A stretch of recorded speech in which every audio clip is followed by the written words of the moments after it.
Bismillah ar-Rahman ar-Rahim. Assalamu alaikum wa rahmatullahi wa barakatuh. Dear viewers, thank you very much once again for joining us live on Mic'd Up. So we want to thank all of you and take this opportunity to share this one because this is backed by popular demand. Probably one of the most realist episodes that we had, bringing light to what's happening in our families' lives. Especially from throughout the subcontinent of India, Pakistan, Bangladesh, etc. So we want to thank all of you for viewing. And like we always start with, we want to make sure that we are liking, subscribing, and hitting the bell icon for notifications on Mic'd Up 416 on YouTube. We're trying to build obviously the followers and the content. Full episodes obviously get posted on there. So if you're watching on Facebook, on the Sufi Council platform or the Makkah Islamic Center platform, please do like and subscribe on YouTube at Mic'd Up 416. So that'd be greatly appreciated. So we want to thank all of our viewers who have been, sending us our feedback and then continue to support the Mic'd Up content and obviously the podcast. So we want to thank all of you. May Allah bless all of you for the continuous love and support. This month of March is definitely has been an exciting one, but a lot of good things happening in the month of March. Slowly the restrictions are getting lifted in Toronto, and we want to thank especially our sponsor for the month of March, IG Wealth Management. You can follow them on Instagram at IG Wealth Management, but definitely want to give a shout out for someone specific from IG Wealth Management, brother Kamalhusain Rathod, who is the consultant with IG Wealth Management, who has sponsored the month of March. So a big shout out to them. May Allah bless their business. They're located 700-295 the Westmall, Etobicoke, Ontario. The address is on your screen. And the office number 416-695-8600, extension 4206. To get in direct contact with brother Kamalhusain Rathod Saab, their cell phone number is 647-289-8786. 647-289-8786, and their email, kamalhusain.rathod@ig.ca, kamalhusain.rathod@ig.ca. So once again, for all of your tax services and banking inquiries, investments, etc., please do reach out to Brother Kamalhusain, inshallah. So follow us on IG, Instagram at Mic'd Up 416. And all of that, we're here live from Makkah Islamic Center, 3234 Eglinton Avenue East in Scarborough, as we always are live from our own idara, and to help and donate to the cause, meccacenter.ca, where obviously because of the pandemic and slow restrictions in people coming to the masjid, etc. We have our renovation project, which is almost complete. So you can go on our IG, Makkah Islamic Center, and you can kind of see the progress that we've been doing. So meccacenter.ca, donate whatever you can to help the house of Allah subhanahu wa ta'ala. So that was the small announcements and the formalities are over with. So we're going to jump right into it. Family drama. So the first one was obviously a very interesting one, and it shed a lot of light onto what's been happening in our families. So the same panel came back again. We just thought it was right. And by popular demand, there was 2 episodes that unanimous decision to bring back, and this was one of them. And inshallah, the next one, not next week, but the week after, we'll bring back part 2 of another episode. So I want to bring back my panel, introduce the panel to all of you. So on my right and directly in front of me also is Hafiz Bilal. So assalamu alaikum wa rahmatullah. Wa alaikum assalam wa rahmatullah. How are you, Hafiz Saab? Alhamdulillah, how are you? Alhamdulillah. Thank you very much for joining part 2 of this family drama. So appreciate you coming out and supporting as always. And directly in front of me, he's been missing. People have been asking about that. So he missed like two podcasts. I went to Africa. I came back. And I went to UK. And so back by popular demand, I guess the spark of the I don't know who's like taking more stripes, Hafiz Yahya or Janab Aamer Qadri Sahab. Assalamu alaikum wa rahmatullah. Wa alaikum assalam wa rahmatullahi wa barakatuh. Assalamu alaikum, Hafiz Bilal. Wa alaikum assalam. Shout out to Hafiz Salman from Sufi Council UK. And I'm very proud of that brother. And I want to give our thanks as well to the Sufi Council of Africa team. that we have just originated and we have just propagated. Gee. Big things are happening for the Sufi Council. So yes, definitely Hafiz Salman from UK, Blackburn, initiating great work for the Sufi Council of UK. And there's going to be more coming out for the Sufi Council of Africa. So stay tuned. Follow us on Facebook, Instagram, Twitter, Sufi Council. Follow Sufi Council of UK. And then soon, inshallah, Sufi Council of Africa will be on the social media platforms as well. So getting right into it. You guys can hear me, right? Yeah. I don't know. Seems a little different today, but nonetheless, family drama. So the first one was very interesting, but there was a lot of things that were left out. We talked about Minder and all of that stuff, but this one we want to make it a little bit more serious. We'll try. These guys are smiling already. So the biggest thing is, I guess where I want to start off with is we're losing the sisters in Islam, sadly enough. And how we're losing them is in the sense of forceful marriages. And I think it's a very big topic. And you don't know, I want to marry this person. That person might be capable too, and meets the requirements and everything like that. And the parents are saying no because, this person's this caste and I don't like their parents and they don't make enough money or whatever the case may be. So I guess I want to start the conversation there because it's brewing up in the community and I want to start there. And sisters are worried they're not getting rishtas or their parents are not listening to them or whatever the case may be. So I'll turn it over to you guys and I say the first thing is about forceful marriages. The sisters, in our society right here, I honestly believe so. What I'm noticing are a bit confused.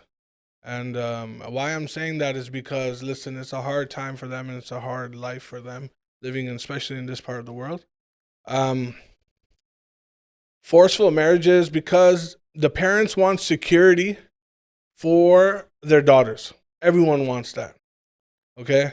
No one wants, it's the biggest badnam, it's the biggest slap in the face, Ma'azallah, astaghfirullah al-azim, when a sister is divorced, right? I mean, it's easier for a man to get remarried. It's easier for a man to start his new life. But for a woman, it's very hard. She has kids. Okay, let's say before the kids though, but no one wants to marry a person who has been married already. Mm-hmm. Especially, I'm talking about a woman's side. Now, I hope you understand what I meant by that. Mm-hmm. The man, once again, I told you it's easier. So now, the woman, they're trapped in this society because they're also out and about. They want someone who they want. But their parents are, once again, I'm telling you, security, and that's holding them back. That's what I think. And then that's where the forcefulness comes, right? The parents want them to get married right away. But now the sisters are rebelling, right? The sisters said, no, we don't want that. The girls say, no, we don't want that. Dad and mom are not understanding the situation.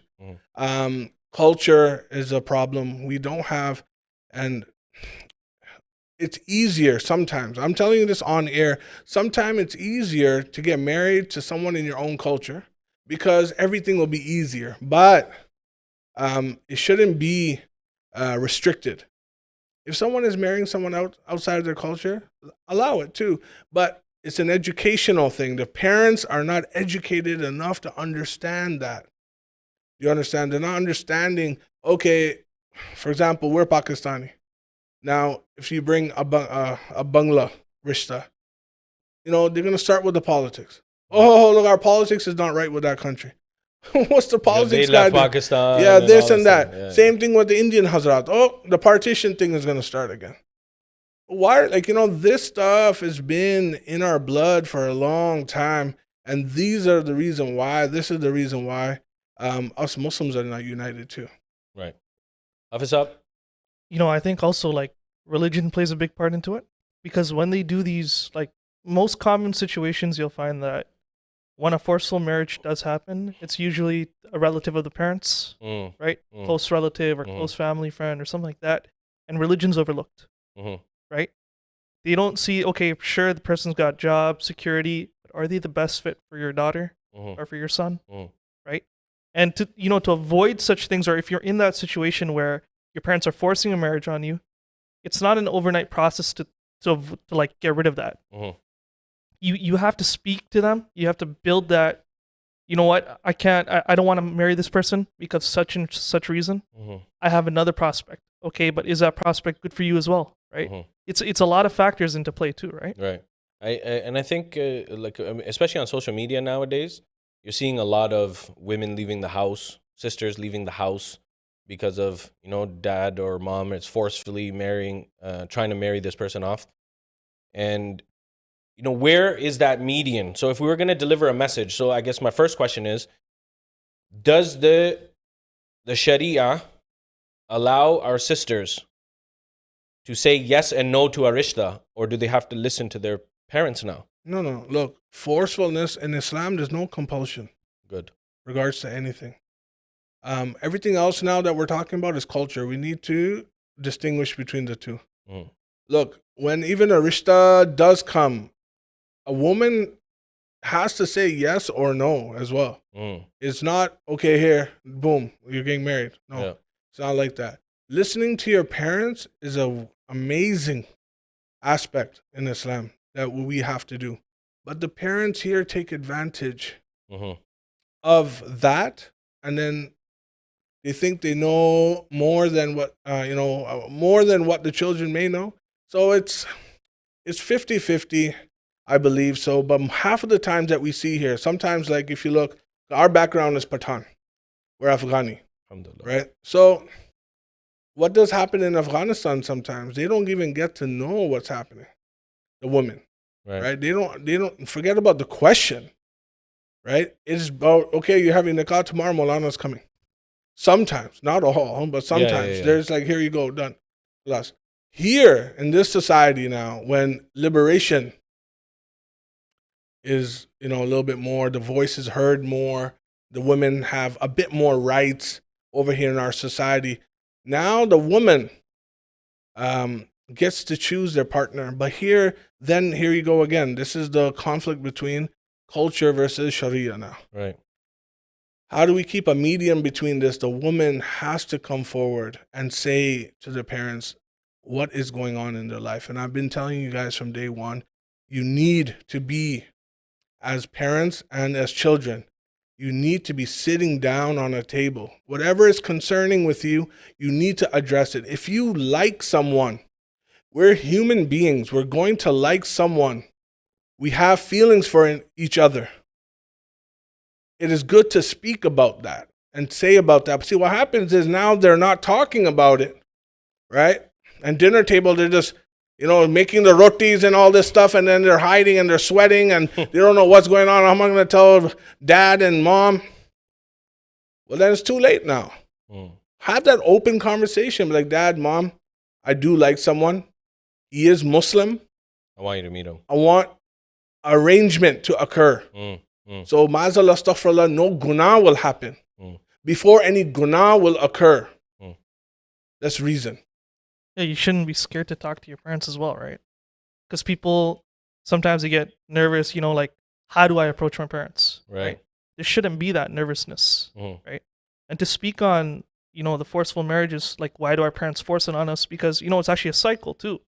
Because that's what they experience in their life, right? Yeah. And then their parents like that too. Yeah. Right? But then, to your point, right? Like, you're in a new society or a newer place. The time's also different, right? It shouldn't, those same traditions should start to change as well. Yeah, I mean, well, like, due respect, like, Yeah. you know, like, you know, the Only parents those- should, you know what, yeah. the parents should understand too. The daughter's doing doctor degree here, okay, and you're bringing a brother that's looking like Hacksaw Jim Duggan, right, with his axe and the farmer, right? He's a farmer, right? Whoa, he's coming here. He doesn't know how to talk. Hold on. Okay, he doesn't know how to talk. I'm He gonna doesn't. shout out Hafiz Asif. Hafiz Asif is a big WWE fan. Yeah. He's so he's probably Hacksaw Jim Duggan. Guys, you need to Google Hacksaw Jim Duggan, WWE. He's an wrestler. old legend. He's a legend. He's a, You know, he's wearing his little chaddi, bro, and he's coming out with an axe, right? You're gonna match him to a girl that's doing a doctor's degree. It's a very good point. I'm giving you the extremes. I'm giving you the extremes. But that happens.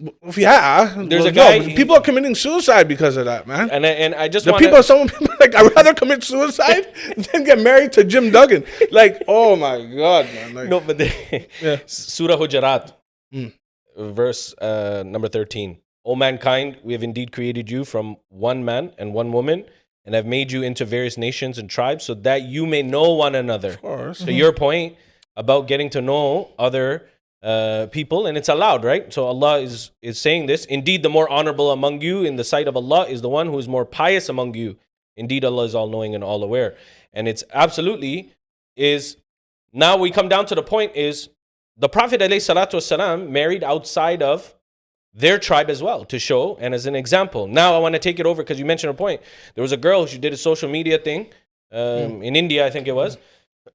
And she made a video. She goes, I'm fed up. I'm going to kill myself. And her dad is begging to come home, come home. And it's all over social media, making a big buzz. I think that is obviously the extreme, right? But we're losing our sisters. So what is the message to the parents? How are we going to come to a median and say, guys, there needs to be something, because their culture, like you said, Hafiz, Bilal, the culture is changing. We're in a different century now. No, the message is to the parents very clear. I'm a parent now. When I'm going to get my children married, I'm going to be really rational. I'm going to be really realistic about who they're going to get married to. They're living here in this country. Yes, I'm not going to be a hypocrite as well. My wife is from back home as well. Okay, so we got two of the best worlds. I will have that option to my child. Whatever he feels comfortable, I will ask them. Do you feel comfortable getting married back home, or do you feel comfortable marrying here? What do you feel? And that conversation should have to where your parents, it's okay, but I understand as a parent the concern, especially with the woman. Because it's security, as we said, like badnami, getting humiliated. Because your daughter got divorced, something happened, because our people love to talk. We talk so much. And we love to bad talk each other so much. And that's what ruins our society. So the only advice I can give to the parents is before your children start hating on you, after your whole life, even though you got the forceful marriage, you got that going on, you did that, and peak of life goes on, but inside, maybe your daughter will be hating you for the rest of your life. And you don't want that. Hafiz up. Two things.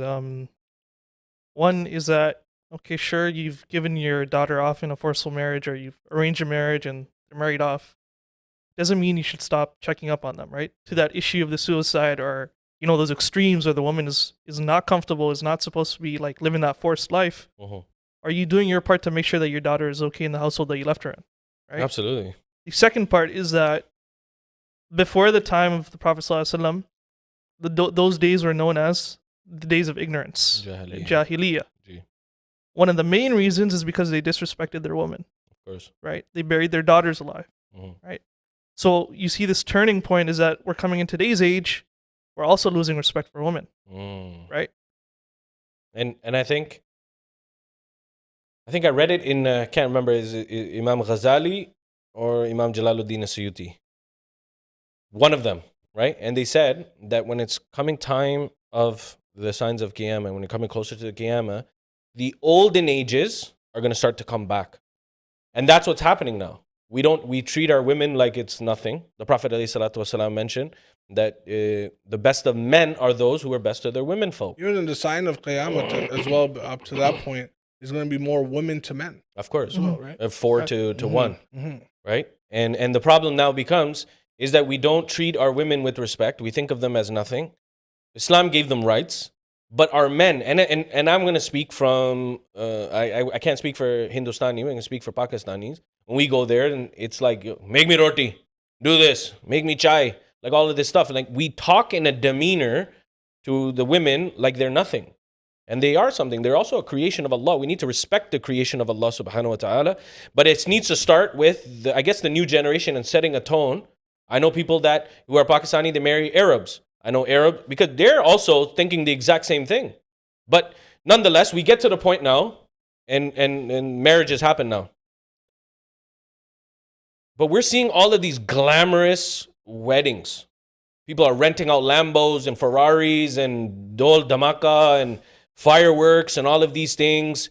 And, you're renting out 600 people, 700 people. So I'm going to ask yourself, Aamer Qadri Saab, what does Sharia say about this? Glamorous weddings and, $10,000 photographers and music videos and grand entrances, etc. Please. Nabi sallallahu alaihi wasallam said the best wedding, the best nikah is the one with the least expensive. It's going to be the best. It has the best barakah in it. Mashallah. The least expensive, because you don't put boj, you don't put burden upon the woman or in the family or whatever, upon yourself about all this. The Sharia doesn't. The Sharia is not. Trying to clarify this very nicely. I don't want to give allowance to it. It's not saying that you can't do it, but the question is, why would you want to do it? Why do you want to spend so much money? And we spoke about this before in other episodes as well. You come, and I think Yahya said this too. People are gonna come. They're gonna criticize on the food only. That's all they're gonna do. They're gonna walk out. They're gonna criticize. The man is wearing this. The woman's wearing this. Did you see him? Did you see her? Did you see this?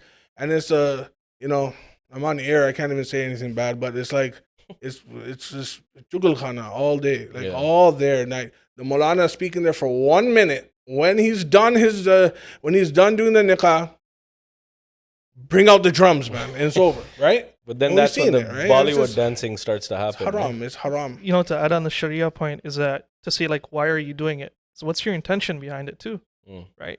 Because most common nowadays is you see these big weddings, and the only reason they're doing it is to show up one another, right? Yeah. So it's like, oh, my brother's kid had this sort of wedding, let me one up him. All right, my sister's wedding was like this, let me one up them. Right? So the intention behind it goes bad. Nothing fruitful comes out of it after. No, but here's the thing: you're in a nikah ceremony, which is a religious ceremony. It's completing half of your deen. Maulana Saab is saying, do you accept to the women? They come to the man, do you accept? You write, sign, everything's done. It's funny, I've been to nikahs before, I stopped going. But all the sisters you see, first of all, there's no veil, so men and women are mingling. So they put their parda on, and as soon as Qabul happens, back off. Boom, it comes off, and then Dol Damacha starts. No, that's what I said. Like, as soon as the Maulana's gone, it's like, is this a Muslim wedding, or is this like, are we in a club right now? Right. And this is bad, man. The lights go down, the people are dancing, the husband and wife are dancing, they're having a special dance. You know what I mean? Special dance for the groom and the bride. La hawla wa la quwwata. What are you doing? Special music, and then some Bollywood comes down. And the lights go down. But this is the rasam of Christians, right? Because Christians do that. Yeah. The bride dances, has a dance with the groom, but also the groom with the father. And then the husband dances with the mother-in-law. And then the mother-in-law, and then the father-in-law dances with the bride.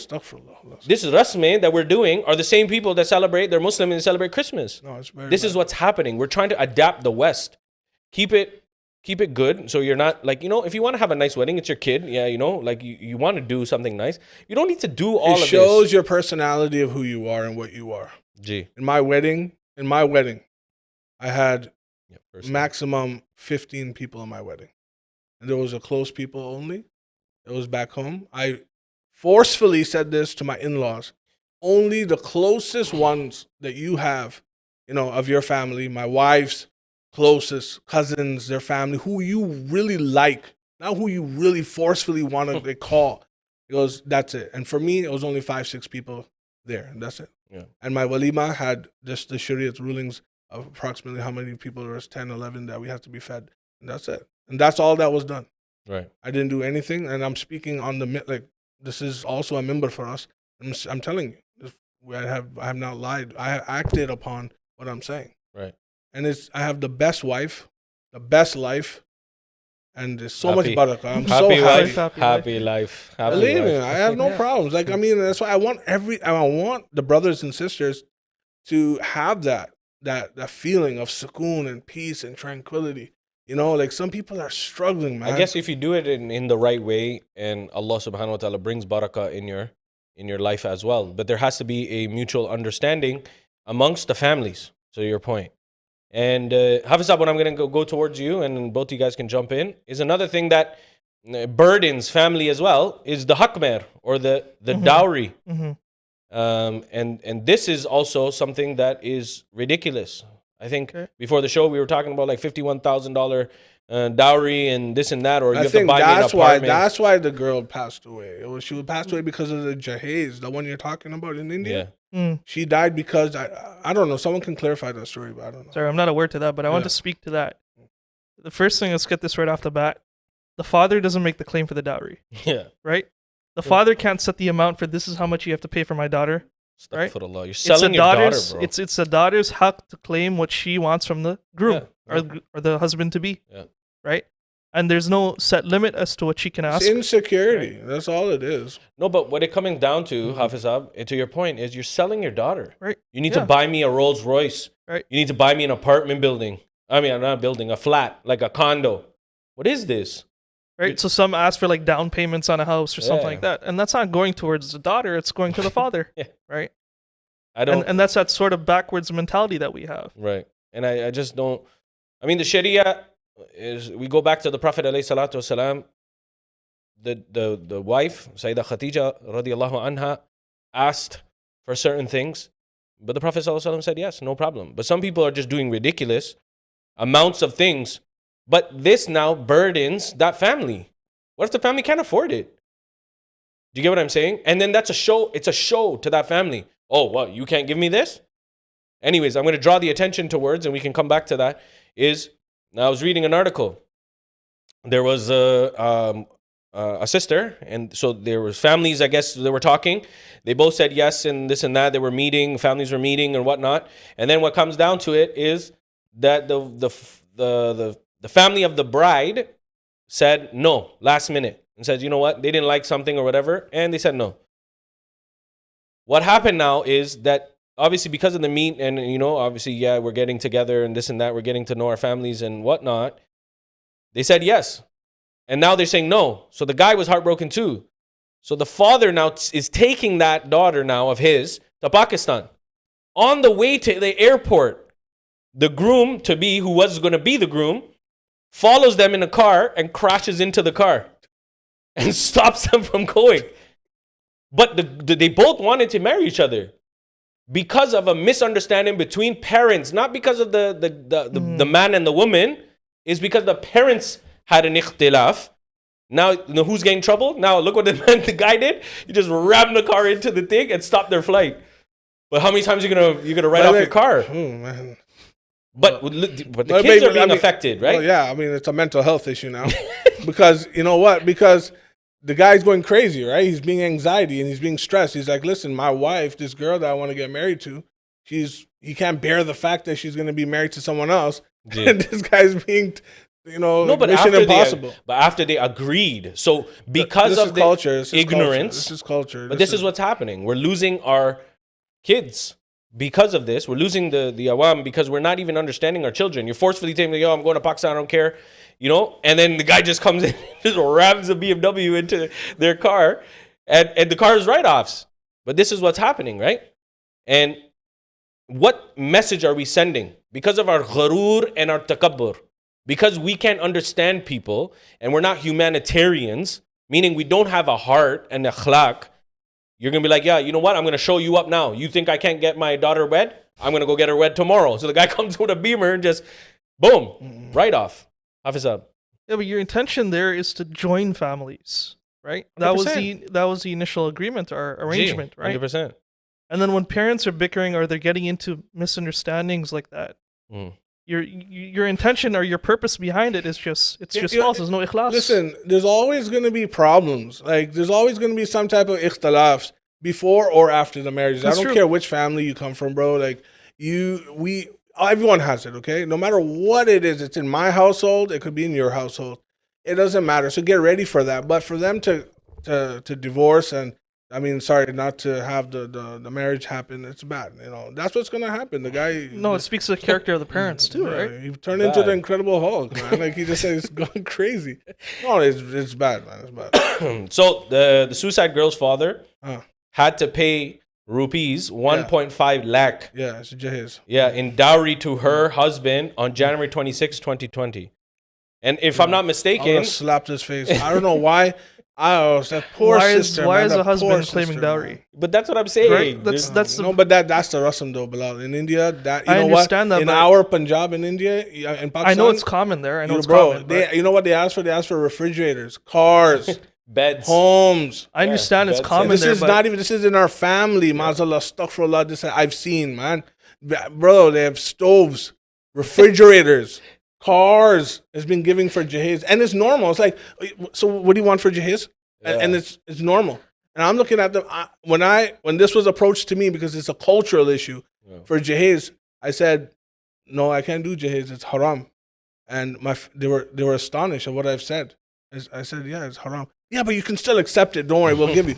I'm like, no, I don't want it. If I take $1 from there, 1 rupee from there, it's haram for me.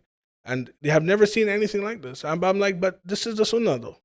no, You've no. never seen anything Just for like the this. listeners, what Aamer is saying is correct. It's that for the woman to claim the dowry, yes, it makes sense. That's her shari'i haq. Mm. But for the man to take something from the woman, that's haram. Yeah, 100%. But that's normal. That's what I'm trying Right? to show you. I know Yeah. it's normal, but just for the people listening, is that if you're in a potential relationship or a marriage that your husband is asking the lady for money, you're in the wrong place. Yeah, Right? 100%. You can't mix, like you were saying But- earlier, is but- that you can't mix a religious ceremony with cultural rasm. That's right? why the girls back home Right. are not getting married. That's why our good girls back home are getting forced, and these fathers are committing suicides as well. Of course. And this is what's happening. Like, this is bad. Like, we need to go back. I think, Bilal, you said this in the beginning. We need to get rehabilitated back into Islam. Yes. We need to get education Yes. 101. So we need, when this situation comes up, wallahi, you should have went to the mufti. And so what It's a does huge this red say? flag, You know, right? what is Yeah. this? What's going on over here? I'm getting forced to buy. The poor people, no one listens to the muftis and Maulanas back home anyways, right? Yeah. So the other thing comes out is so they get into marriage because it was whatever forceful, and now what happens is that they end up not getting along because the sister was never happy with the guy. And they Who's think- gonna get happy with Jim Duggan? Like, he's gonna watch. Like, that's what I'm saying. Like, he's gonna come out, and then he doesn't know how to sit on the sofa. He doesn't know how to talk. Imagine this guy is you're getting introduced to her friends though, or something, you know, or to her family, or someone who are close cousins or whatever, right? And he doesn't know. Like, his pants are up to his chest. Like, he doesn't know what to do. He doesn't know how to wear. He doesn't know how to adapt to the society. The language problem. She's 50-50 into language. She's Ada, Urdu, Gujarati, Bangala, whatever. And mostly it's English, right? Mm. And he doesn't know a piece of English. There's already But a that's what barrier. I'm saying. So now there's going to be thing, and she's going to get fed up. So she's not going to be into the marriage, Of right? course. So now what happens is, now let's say, now they ask for a divorce. He's like, yo, it's not working, right? Because there's a big culture clash. It's not working, and now the father comes in. He goes, yo, if you give talaq or you get divorced, then hamara koi rishta nahi. There's no rishta between me and you. Is that right from a parent's side?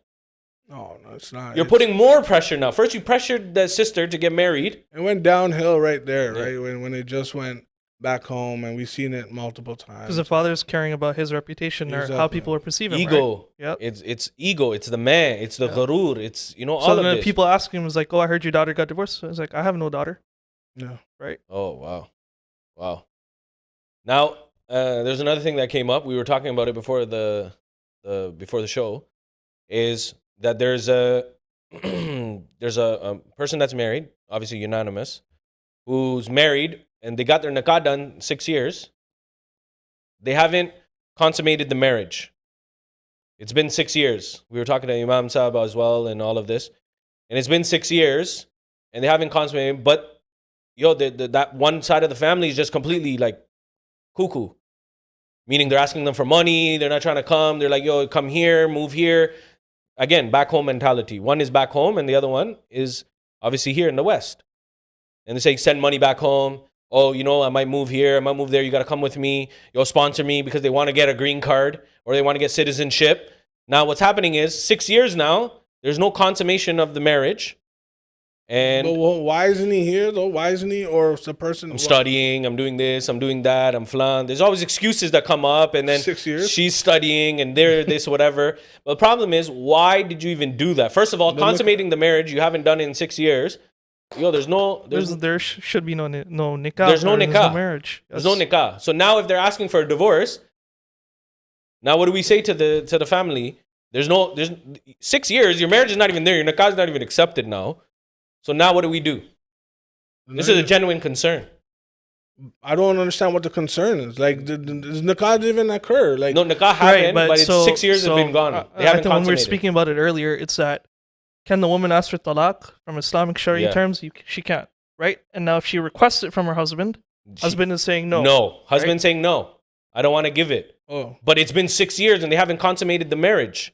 No, the khulla, meaning the woman's divorce, is permissible even if it's even 3 months, 4 months, even. If a man has not seen his wife, or I mean a legitimate reason now. Let's look at like the reasons now. Like, okay, is he gone for war for 6 years? No, like like we can understand. There's obviously something brewing. Yeah.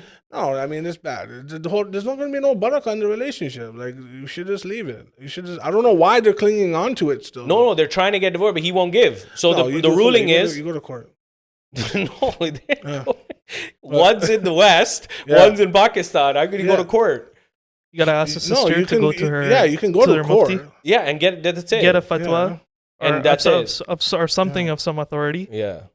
To dissolve the marriage. 100%. Yeah, you haven't consummated the marriage. But when I meant by court, like it's actually what Bilal said. I thought you meant go. No, like you ask the Hazrat, the first religious, Mufti, and then if not, then you talk to your MP and then see what you can do to get out of it. That's bad. 6 years. Wow. No, get out of that. Get out of that situation. So as I was saying earlier, it's just a huge red flag.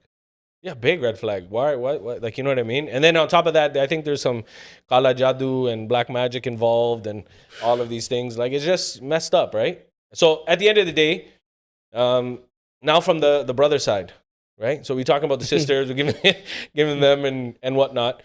Brothers are prolonging their marriages. You know? Brothers are sneaky, man. Brothers are bad. They graduated 6 years ago. Yeah. Your brothers are bad, man. They're delaying. We found rishtas for them. Yeah, brothers are bad. I know. Still saying no. Still saying no. Well, like, even now, right now, they're saying no too. There's, when I got married, right? When I was getting married, my parents told me right away, Aamer, you want to get married? I said, gee, I'm getting married to whoever. He goes, whoever. And he goes, you have no desires to whom, whatever. I go, no. And I got married. But now what I see, like when people are delaying, right? Like come out in the open and just say it. Like, just say, hey, do you like someone? Like, just say that, man. You know what is making you worse? Your age is getting longer. Okay? Your health. Okay? Look at this. And thirdly, it's gonna cause conflicts in the future. Believe me, it's hard to maybe say it, or maybe you're shy, but this is also a sign of modesty too. Look, it's respect too, right? You can't go up to your dad and be like, Dad, I like someone. Dad's gonna be like, thought you were a Hafiz al-Quran, doof, and then slap him in his face. But then he's gonna be like, what do we say? But it's okay. It's a mentality, right? Just be like, yes, Dad, I am a Hafiz al-Quran. I'm doing it the right way. Yeah, but I'm doing it the right way. Right? It's a mentality, and that we're not going a shot at anybody, but truthfully, but I want to turn that same conversation, but onto the other side. Yeah. Guys are obviously mistreating our sisters as well, and also guys. Yeah. I'm going to tell you this on air. I don't care. I never care what you say because I'm going to say the truth. Guys are bad, man. Guys are bad. You guys are. Right now in our society, you guys are like, oh, man. Because what's happening now is that because we live in the West and everything is open. Oh, my God. Everything is open. You work with people, you go to school with people, etc. You build a relationship, things happen, etc. And the guys now, what's the word I'm looking for, is they lead them on. They lead the sisters on. The sisters think it's everything. And then they do their minder and then they leave the sister. Oh. They take everything from them, meaning that the sisters, women are different than men. So they put their heart and soul into it, right? They put their heart and soul and then they believe, right? they believe into it, and they believe into this guy. He leads them on, and he gets what he wants from her, or gets whatever. It could be money. It doesn't have to be sexual all the time, but money and whatever. He gets all of that, and then done. So where's the message to the guys, those jahil admis who take advantage of sisters as well? Those it's rape. It's wallahi, it's in the Quran, it's zina. It's rape. The word term of zina means rape. Sense of rape, we need to stop doing that. Don't lead the women on. You know what I mean? Stop with the whole fashion and cars and glamorous lives, and stop with that, because it's fitra what the woman is attracted to. They know we have testosterone. We're gonna show, oh, look what we have. It's human nature. Look at even animals in the animal kingdom. The man is going to show his power. The lion is going to show his power. The animal is going to show his power. In us too, we have the same thing. We're going to show that we're the powerful one. We're going to win the woman. The poor woman, she's attracted to those things because that's the society, right? She's used to, okay, the man is a provider. The man he's good looking. He has a car. He has work. He has a job. He has got everything. She gets lured in, and the guy, he's just an evil and just does what he got to do, and he leaves. The men needs to get straightened out. Yeah. Stop doing it. Believe me, it's rape. It's zina. And you don't know how much, like, with your intention, torture. Right? You get so much torture. And torture to the woman, too. It's mental health. And what I said to you as well, that woman, back to what the sisters, please listen to me. It's that for you is so much harder. It's that one opportunity, that one chance. When that chance, I hope you know what I'm doing the ishara of, the indication. When that is gone, no one is going to take you in. And that's the same thing with the divorce. That's the same thing again. Oh, you're used. You're whatever. Don't do it. Don't give up on small certain things. Just like in Valentine's, don't get lured into these things. Yeah. Be a strong woman. The men are lowest of the lowest scums. I'm telling you it. But you be the biggest person. Right. For the sisters, if you're confused as to what their brother's doing, ask them two questions. What are we and where are we going? Right? That'll tell you his intentions. Listen, people are going you like each other? Turn this car around. We're not going to the parking lot today, brother. We're going to my house and you're going to get introduced. Yeah. No, you guys, you got to be straight up, man. Like, stop with the parking lot. Let's just go straight into the house. And for those brothers that are womanizers, if you're not ready to get married, occupy yourself with something else. Allah, mashallah, good. Yeah. Right? Find an education, get a job, occupy yourself with something else. Yeah. Get a hobby, right? Yeah. It doesn't always have to be, you know what, I got to have this fling. After this fling's over, I got to have another fling. Yeah. Right? And you know what? And here's the more disgusting fact is that 90% of what we see, these men Islamically are educated, right? Some of them. Can I just add something before you go there? I saw this nice post. His sister said, when you're catcalling, just because you say mashallah doesn't make it right. Say that again? When you're catcalling, right? Just because you say mashallah to the sister doesn't make it right. You're using God in this, eh? Like, no, you can't. It's bad, right? It's very bad. No, I mean, there's a lot of pervs, man. The guys, I told you, they're bad, man. The boys now, what I'm seeing and I'm noticing, But see, here's the thing. There's Hafiz Quran. There's ulama who call themselves imams and sheikh and all of these things. We see it all over the time. We see it, Qadris and this and that. I saw, I don't even, this is not even PG-13. I saw a thing where there's a Maulana back home and stuff. You see it all the time, right? There's Qadris, they have these things. The problem is that those people are attracted to these types of people. Oh, mashallah, this guy has a beard. Oh my God, he's knowledgeable. Oh my God, he reads the Quran so beautifully, this and that. And these men use that to lure people in, right? So what are we going to say to it goes both ways. Men, to stop it, like you're on a mimbar, you have a dari, you're representing Islam, and you're using it in the wrong way. And then you have the sisters who get, and then they fall in for that trap. Here, come, let me, give you a private lesson or something like that. For any of the guys and the Maulanas, and especially people in our caliber of work, you don't accept women friends when they come on social media. And, that shouldn't happen. If you see a lot of women adding men, especially Molanas and Qadis and stuff, there's an issue right there. There's a red flag right there. Like these fashionable imams nowadays, or, these people, the problem is that you start having a fan base of women already. Why are you doing that?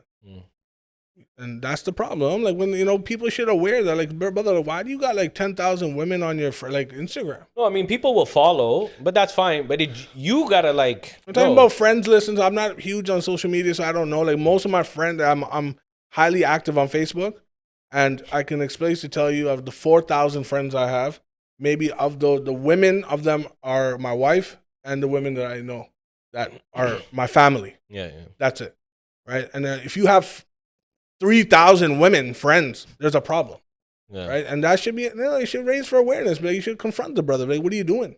And if he's a person in a position, like an imam or something like that, you should hold him accountable. But what are you doing, man? Yeah. Zina. That's wallah, zina. It's bad. Because zina comes with eyes too, right? Eyes, anything, walking. So it's bad. You can. What are your intentions? You can do zina with your eyes. Of course. You can do zina with your hands. You can do zina with. I'm sure, like with your feet, right? Goes to the direction. Yep. Anything that you use, you can do zina with. Of course, it's bad. Like these people should be held accountable before. Those are for those type of people. For the sisters, why are you getting lured in so much? There are women alima that you can go to. There are women for we're creating a center downstairs for the women. And we're going to have a woman ustada that can lead the woman and help the women, because we're getting a lot of popularity and we're trying to get women back into I guess Islam. that's the other thing too. And the encouragement is for the women to learn Islamic knowledge and sacred knowledge from women. So you can bring and from women. Yeah, but I mean, there's not enough of them, right? There's not enough of them excuse, and stuff. Brother, man. But there are people that have that parda with the women, meaning don't turn your camera on. Do you get what I'm saying? Yep. And you're learning and whatever, and you set a tone in the beginning. Right, we've set that here with our sisters. We keep them separate. We keep, even though they're bache, they're kids, we keep them separate. Even on our webinars and that we do when we're teaching madrasa, there's no camera. Like we're trying to establish that as well to give them izzat, because it's their treasures that need to be concealed for their Just remembered future. Something is that the first of the people that will enter Jahannam are those who had ilm, but they were hypocrites. Of course, right. Of course. So if you have a brother standing on the minbar and saying, you know what, sisters should go outside with a parda, they should only go outside with their mahram, but behind closed doors, you're doing the opposite. Right? Fatawa Razviya, Allah Hazrat even said this regarding this, that once a imam loses his position, you should not take him back. He's done. He's out. He's lost his job. This is Imam al-Sunnah's fatwa. When a man has committed a crime like this, that he took advantage of, the public, especially the sisters, kick him out. He shouldn't be back on the minbar ever again. Right. It goes down to, you're standing there, you're in a position of authority, you're whatever, even you're Hafiz al-Quran, you're standing on a musalla, you're doing, all of these things matter. So, but when it comes down to it, we got to be more God-fearing. We have to be more God-fearing. You have to say, you're going to be answering for this stuff. Because we always think, right? Like whatever we do, that's it. Allah will forgive my sins. Allah will do this. Oh, I'm a Hafiz al-Quran, Allah will forgive my sins. Or I'm an alim, Allah will forgive my sins. I'll go to Hajj, or I'll go to Umrah and I'll forgive my sins. Listen, you can go 1,000 times to Hajj. It doesn't make a difference. If your heart is not clean and your tawajjuh is not towards Allah subhanahu wa ta'ala, his Habib sallallahu alayhi wa sallam, it's not going to matter. To speak to that, so if you have the intention of committing something wrong or doing something wrong, you also have the intention of doing tawbah, but your third intention is I'm going to do it again and then do tawbah again, your tawbah isn't accepted. No, 100%. Right? Because you're making that intention, okay, I'm going to do this so I can forgive my sins, but I'm going to commit sins later on again. That same sin. Your tawbah it's like counterproductive. You know what? At the end of the day, it comes down to, we just got to give more knowledge. We got to give more knowledge. We got to hold, we got to bring people to the mosque. The sacred knowledge has to be passed on. We got to be there for our youngsters too, to kind of groom them to that level, right? And bring them in, and we got to care for our future generations. It's not just about, I want my following, I want people to like us, I wanted to do that. It can't be about us. It has to be about the bigger picture, and it's the generation that we're trying to reach out to. So I'm going to turn it over to you guys for final remarks. Hafiz, I'll go towards you first, just the final message to the viewers, and then inshallah we will conclude. For sisters, soon as you see a red flag, stop. Right? There's a precedence for concern, or as soon as you see that red flag. And for brothers who are doing like, you know what, these flings or they're womanizers and stuff like that, find a hobby. Do something better with your life. Right. No, but if you, and to that point, before I turn it over to Janab Aamer Qadri Sahab, is what you do in your life, your kids are going to do as well. And it's going to happen. You trying to do all this and you think you're, a rude boy and whatever, and then, you got girls and this and that. Buddy, your kids are going to do the exact same thing to you. And you're going to do the same thing. And then what the other thing is, Allah might just say, okay, you want to do this to other people's daughters? Here's 5 of yours. Yeah, there's barakah in women having kids as daughters as kids. But eventually what's going to happen is, guess what? Here you go. Karma. No, actually, let me just add one more thing before I give it to Pastor Mike. But for those brothers, is that would you do the same thing with your mother? Or would you let someone do the same thing with your mother or your sister? Right? Would you let someone do that with a female that's close to you in your life? No, but you would get prideful, right? Right. At the end of the day. No, I don't have anything else to say. I think it was beautifully wrapped up by Bilal Bhai and yourself. Just want to give a couple of shout outs to end this up here. I'm really proud of the Sufi Council of Toronto, firstly, because when everyone's here, I want to tell them on air. Because our Imam is here as well, and the center is running so well. I'm so happy, and there's so much barakah. Shout out to Hafiz Luqman, the principal. I love this brother. I'm loving him every day because this brother is doing tremendous work. My brother Hafiz Yahya, behind the scenes all the time. This is because of him, and there's so much more. Obviously, Bilal Bhai is beside me. He's the one who organizes all our calendars and organization, and he organizes everything like that, and we're all up to date, and on the app and all that. That's because of him. Omar, who's in front of me, you brothers doing very well. Mohsen Bhai is not here today, but he's doing great work. He's bringing lots of sponsors and etc. and putting the word out for the Makkah Islamic Center and the podcast out there. Shout out to him. Big shout out to Sufi Council UK. My brothers are going to do work. I am going to tell this on air that they're going to surpass the Sufi Council of Toronto. The reason why is because they're younger than us. The more younger are more intelligent, and how the initiative that Salman Bhai and all of the other brothers, Huzaifa, Omar, and all the other brothers, and I apologize that I can't, I'm forgetting their names, Naeem, and the whole team, that they're young and they're going to be more talented than us. And watch out for these brothers. I'm telling you, they're going to take UK to a storm, and they're going to do a lot of community work. And alhamdulillah, we're going to do an annual Sunni conference there. And of course, Sufi Council of Africa, they're coming around, and you'll see the work soon in Ramadan. You will see a lot of appeals. You'll see a lot of work come through of Africa, and we would need your help, because this is why Sufi Council of Africa is going to be established, because we need to do a lot of welfare work. We need to help our Muslim Ummah who are suffering right now. And you can see where your money is going to go, and you'll see that, inshallah. So thank you very much for everyone. MashaAllah. So that was Family Drama Part 2. Hopefully we shed some light on obviously some brewing topics in and around predominantly our sisters and marriage and what's in our family and what's happening. Listen, share this, right? Share it to your family. Sit down with your family. I know Brother Matin, I know he's watching, because he watched the first one with his mom. We got to make khususi dua for their mom for their health. Allah give her a long, healthy life, inshallah. But Brother Matin, I know he's watching because he's been messaging me. He takes this part because he's done so much. He lost his father. Allah give him a high rank in Jannah, inshallah. And his mother and stuff like that, and he's taking care. That man has sacrificed. You never came back to give any gulab jamun and rasgullas back, man. That brother, what are you doing? That brother has sacrificed so much for his mother. Wallah, I'm telling you. And that's what it means, right? Take care of your parents. Inshallah, you're going to reap the benefits. Inshallah, no, he's going to see it in his son. Inshallah. Yeah. He's going to see it in his son. Did you know that? Did he call you? No, you didn't call me. Okay, I don't- Selfish. Man. That's what I said. But I knew, like, bring the gulab jamuns to Whitby, brother. And we're waiting for you. And I'm so happy for you. I'm so happy for you, Matin. I know you were waiting for so long for this opportunity. Mashallah. Alhamdulillah, you're a father. Congratulations, brother. And he's such a great mukhlis individual. But anyways, I just do want to mention that special shout out. And yes, whatever we talked about Sufi Council UK, Hafiz Salman Sallamahu, and Hafiz Asif, who always supports from Ilm City, and Sufi Council of Africa is going to be launched very, very soon, inshallah, with more details.